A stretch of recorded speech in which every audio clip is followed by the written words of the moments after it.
আসসালামু আলাইকুম। আগামী ফেব্রুয়ারিতে নির্বাচন ঘিরেই জামাত এবং বিএনপির হাড্ডাহাড্ডি লড়াই, কে জিতবে কে এগিয়ে থাকবে।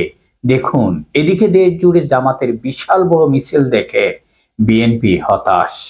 ইসলামী ছাত্র শিবিরের সাবেক কেন্দ্রীয় সভাপতি দেলোয়ার হোসেন, যিনি বর্তমান ঢাকা মহানগরের দক্ষিণ জামাত সহকারী সেক্রেটারি জেনারেল পদে নিয়োজিত আছেন, বাংলাদেশ জামাত ইসলামী এই ঠাকুরগাঁয়ের এক আসন থেকে তাকে সম্ভাব্য প্রার্থী হিসাবে ঘোষণা করেছেন ইতিমধ্যেই।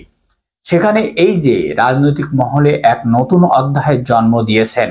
গত 26শে সেপ্টেম্বর শুক্রবার পিয়ার সহ 5 দফা দাবিতে সারা বাংলাদেশে বিক্ষোভ মিছিল ডাক দিয়েছিলেন বাংলাদেশ জামাত ইসলাম।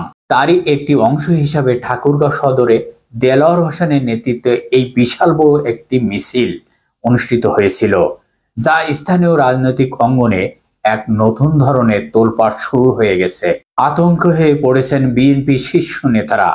এর গভীরে বিশ্লেষণ করি, সেটি কিন্তু একটি আঞ্চলিক সমাবেশ ছিল না, জামাতের কেন্দ্রীয় পর্যায়ের সুদূর প্রসারীর অংশ হিসাবে ছিল, যার লক্ষ্য ছিল হাজারো শক্তির পুনরুদ্ধার করা, বাস্তবায়ন করা এবং নিজেদের প্রতি আত্মবিশ্বাস রেখে অটুট রেখে অস্তিত্বকে জানান দিয়েছিল।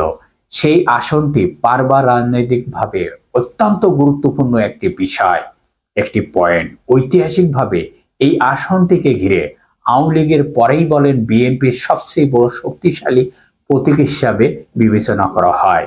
সেখানে বিএনপির মহাসচিব মির্জা ফখরুল ইসলাম সাহেব এই আসন থেকে অতীতে 2 বার সংসদ সদস্য হয়েছিল, যা এই আসনের ওপর বিএনপির একমাত্র ভরসার ইঙ্গিত দেয়। তবে সর্বশেষ 2018 সালে নির্বাচনের অপ্রত্যাশিতভাবে তার পরাজয় এবং এই আসনে বিএনপির দীর্ঘদিনের প্রত্যাশিত এক ফাটল ধরেছিল। সেই পরাজয়ের ক্ষত এখনো ভালো হয় নাই, পুরোপুরি ঠিক হয় নাই। আর তার মধ্য দিয়ে জামাত এখন যে বিশাল শোডাউন, যেন কাটা ঘায়ে লবণে ছিটানোর মতন। এই আসনে মোট ভোট সংখ্যা প্রায় 4 লক্ষর অধিক। তাহলে এইটাই ধারণা করা হচ্ছে জামাতের এই বিক্ষোভ মিছিল অন্তত 50,000 মানুষ অংশ নিয়েছিল। এই জন্য বিএনপির শীর্ষ নেতা সংসদীয় এলাকায় জামাতের এমন বিশাল বড় মিছিল দেখে নিঃসন্দেহে বিএনপির কাঁপাকাঁপি শুরু হয়ে গেছে। এই বিশাল জনসমাবেশ দেখে বিএনপি এখন নড়ে চড়ে বসছে এবং বাংলাদেশ জামাত ইসলামকে দেখে তারা তাদের দলটাকে আরো স্ট্রং করার জন্য পদক্ষেপ নিয়েছেন। পারবে কি আগামী নির্বাচনে জামাতের সাথে টক্কর দিয়ে নির্বাচনে যেতে? প্রিয় বন্ধুরা, দেখুন, সাম্প্রতিককালে দেশের বিশ্ববিদ্যালয় ছাত্র সংসদ নির্বাচনগুলোতে শিবিরের অভাবনীয় জয় জয়কার রাজনৈতিক মহলে আলোচনার জন্ম দিয়েছেন। বিশ্লেষকরা মনে করছেন এই মহলে বহুবার উঠে আসছে এই সাফল্য রয়ে গেল 17 বছরের ছাত্রী সংস্থার ত্যাগ, তিতিক্ষা ও নিবেদিত প্রাণ। দেখা গেছে তারা শুধু নেপথ্য নয়, সরাসরি মাঠ থেকেও কাজ করছেন বা কাজ করে চলেছেন। ছাত্র সংগঠন ছাত্রীরা সামনে সরাসরি থেকে নেতৃত্ব দিয়েছেন এবং ডাকসু এবং জাকসু এর ফলাফল স্পষ্ট দৃশ্যমান হয়েছে। এখন দেশের রাজনৈতিক অঙ্গনে প্রশ্ন উঠছে, আসন্ন জাতীয় নির্বাচনে কি জামাত ইসলাম এই একই ধরনের ঘটনা ঘটবে কি? জামাতের ছাত্রী সংস্থার মতন দলকে এগিয়ে নিতে দেশের প্রায় অর্ধেক নারী ভোটারদের নিজেদের পক্ষে টানতে সর্বোচ্চ চেষ্টা করে যাচ্ছে মাঠ পর্যায়ে। এখন প্রশ্নগুলোর উত্তর খুঁজতে রাজনৈতিক দলগুলোর মধ্যে নতুন নতুন করে সমীকরণ ইতিমধ্যে তৈরি হয়ে গেছে।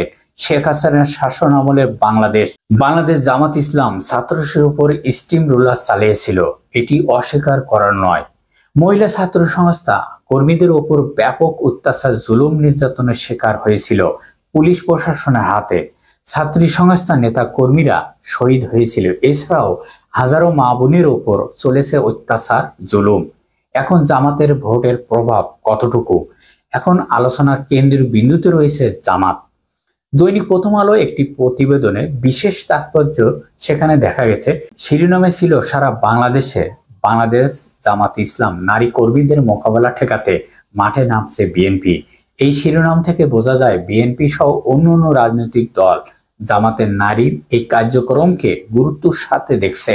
প্রথম আলো একটি রিপোর্টে বলা হয়েছে, আগামী জাতীয় নির্বাচনকে সামনে রেখে নারী ভোটারদের লক্ষ্য করে জামাত ইসলামী সারা বাংলাদেশের জামাতের মহিলা বিভাগের কর্মীদের মাঠে নামিয়ে দেওয়া হয়েছে।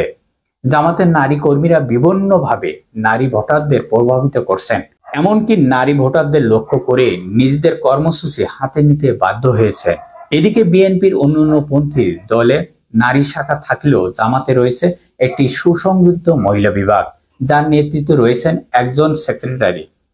বিপরীতে বিএনপি থেকে দায়িত্ব দেওয়া হয়েছে স্থায়ী কমিটির সদস্য সেলিনা রহমান এবং ঢাকা জেলার বিএনপি সাধারণ সম্পাদক নিপুণ রায়চৌধুরীকে। বিএনপি সাবেক ও বর্তমান জনপ্রতিনিধিদের সাথে নিয়ে একত্রিত করে নির্বাচনকে কেন্দ্র করে দলীয় নির্দেশনা দেওয়া হবে।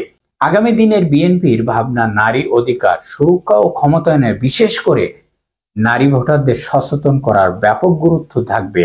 বিএনপি এখন দিশেহারা। বিএনপি এখন কোন দিকে যাবে? জামাতের এখন গণজোয়ার চলছে। এই যে লক্ষ্য জাতীয়তাবাদী মহিলা দলের পাশাপাশি নারী ও শিশু অধিকার ফোরামকে দায়িত্ব দেওয়া হয়েছে। সেলিনা রহমান নিজেও জামাতের নারী কর্মীদের মাঠে নামানোর তথ্য স্বীকার করেছেন ইতিমধ্যে। তিনি বলেছেন, এই জন্য আমাদের অঙ্গ সংগঠনগুলো মাঠে কাজ করছে, আর জামাত তাদের নীতিতে অটল। ছাত্রী সংস্থারা তারা বলছে, আমাদের পদ্ধতিতে আমরা কাজ করছি। আমাদের মূল বাস্তবায়নটি লক্ষ্য করে একটি রাজনৈতিক সাংস্কৃতিক নৈতিক অবক্ষয় সেখান থেকে বেরিয়ে একটি সুন্দর বাংলাদেশ চাই। এটাই আমাদের মূল লক্ষ্য। জামাত শিবিরের কৌশল অনুসরণ করে বিএনপি যেন ধীরে ধীরে নতুন করে হাঁটছে শিবির ও জামাতকে লক্ষ্য করে। শিবিরের সাফল্য দিকে ছাত্র দলকে ভালো কাজ করার নির্দেশ দেওয়া হয়েছে। বিএনপির নেতাকর্মীরা এখন অসহায়ের পাশে দাঁড়াচ্ছে। তবে এ বিষয়ে নেটিজনরা বলছেন, লোক দেখানো হিসাবে দেখাচ্ছে বিএনপি। তবে এইসব মন্তব্য ভালো কাজ নয়। বাংলাদেশের রাজনীতির প্রেক্ষাপটে কি ধরনের নতুন ধারা সৃষ্টি করে এটি দেখার পালা। আগামী নির্বাচনে জামাতকে টক্কর দিয়ে বিএনপি কি পারবে? হাড্ডাহাড্ডি লড়াইয়ে কে এগিয়ে থাকবে? আপনাদের মতামতটি কমেন্ট করে জানাবেন। ভালো থাকবেন। আল্লাহ হাফেজ।